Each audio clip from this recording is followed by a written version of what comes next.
तक हमने 1919 के एक्ट में उनके कारण के बारे में पढ़ा था और यहाँ तक भी पढ़ा था कि इसमें कुछ संवैधानिक परिवर्तन किए गए थे और उसमें हमने गृह सरकार के संबंध में चर्चा की थी। उसमें भारत सचिव के बारे में बताया था और आज हम उसी गृह सरकार के अंतर्गत दूसरा जो पॉइंट है भारत परिषद, उसके बारे में चर्चा करेंगे और उसके साथ ही अगला जो हाई कमिश्नर है उसके बारे में बताएंगे। तो हमारा जो मुख्य बिंदु है आज का भी भारत परिषद, गृह सरकार के अंदर भारत सचिव हो गया और अब है भारत परिषद। भारत परिषद के संगठन में भी सुधार किया गया था। अब इस परिषद के अधिकारियों, कर्मचारियों तथा कार्यालय के सभी खर्चे इंग्लैंड के खजाने से देने की व्यवस्था की गई थी। यह भी व्यवस्था की गई कि भारत परिषद में कम से कम 8 तथा अधिक से अधिक 12 सदस्य होंगे, जिनमें आधे सदस्य ऐसे होंगे जिन्हें भारत में सेवा करने का कम से कम 10 वर्ष का अनुभव हो।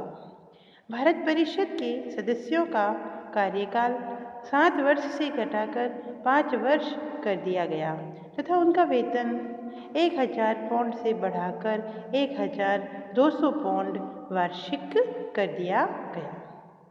अगला बिंदु आता है हमारा हाई कमिश्नर। इस अधिनियम के अंतर्गत पहली बार हाई कमिश्नर के पद का सृजन किया गया। इससे पूर्व भारत सरकार के लिए स्टोरों की भी सभी आवश्यक वस्तुएं और मशीनें भारत सचिव लंदन से खरीदा करता था। इस अधिनियम में यह तय किया गया कि हाई कमिश्नर भारत सरकार की सभी आवश्यक वस्तुएं लंदन में खरीदेगा। इसके अतिरिक्त वह इंग्लैंड में पढ़ने वाले भारतीय विद्यार्थियों की सुविधाओं और आवश्यकताओं की तरफ भी ध्यान देगा। हाई कमिश्नर की नियुक्ति सपरिषद गवर्नर जनरल करता था और उसका वेतन भारतीय कोष से दिया जाता था। साधारणतः वह 6 वर्ष के लिए नियुक्त किया जाता था।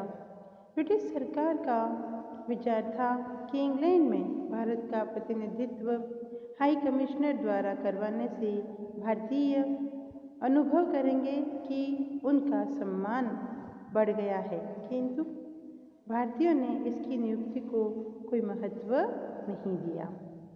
उपर्युक्त परिवर्तनों का गृह सरकार पर कोई विशेष प्रभाव नहीं पड़ा, क्योंकि इस अधिनियम के बाद भी उसकी वैधानिक सर्वोच्चता ज्यों की त्यों बनी रही।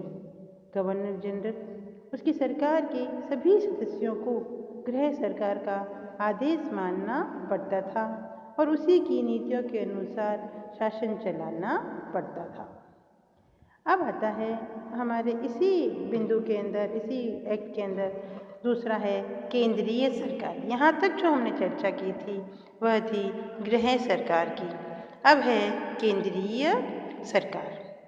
केंद्रीय सरकार में गवर्नर जनरल और उसकी कार्यकारिणी के बारे में हम बात करेंगे। तो गवर्नर जनरल और उसकी कार्यकारिणी, इस अधिनियम के द्वारा केंद्रीय कार्यकारिणी परिषद की रचना और उसकी शक्तियों में कोई मौलिक परिवर्तन नहीं किया गया। भारत की समस्त कार्यकारिणी शक्ति सपरिषद गवर्नर जनरल में निहित थी। गवर्नर जनरल की शक्तियाँ पहले की भांति असीमित, निरंकुश और अनुत्तरदायी थी। भारत की शांति एवं सुव्यवस्था के लिए वह उत्तरदायी था।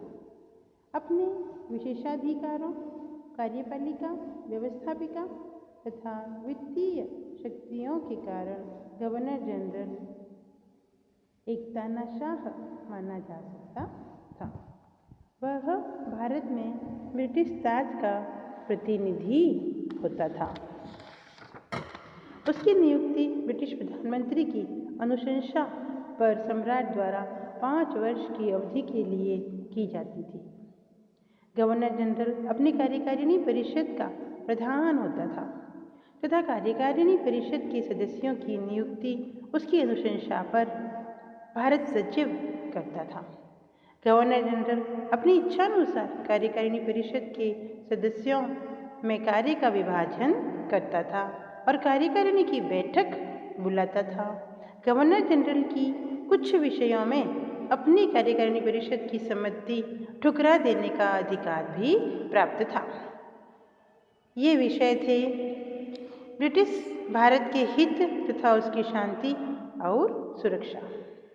1919 के अधिनियम के अंतर्गत विदेश विभाग और राजनीतिक विभाग पर गवर्नर जनरल का सीधा नियंत्रण स्थापित किया गया।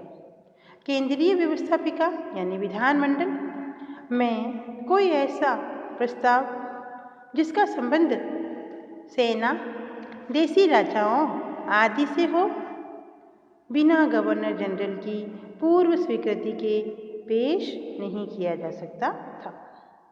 असाधारण परिस्थितियों में ब्रिटिश भारत तथा उसके किसी भाग की शांति एवं उत्तम शासन के लिए गवर्नर जनरल को अध्यादेश जारी करने का अधिकार था। अध्यादेश की अवधि 6 महीने होती थी।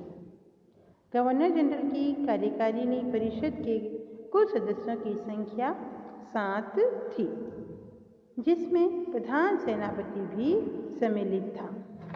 कार्यकारिणी के प्रत्येक सदस्य का कार्यकाल 5 वर्ष का था। 1919 के अधिनियम के अंतर्गत कानून सदस्य की अर्हता में थोड़ा परिवर्तन किया गया।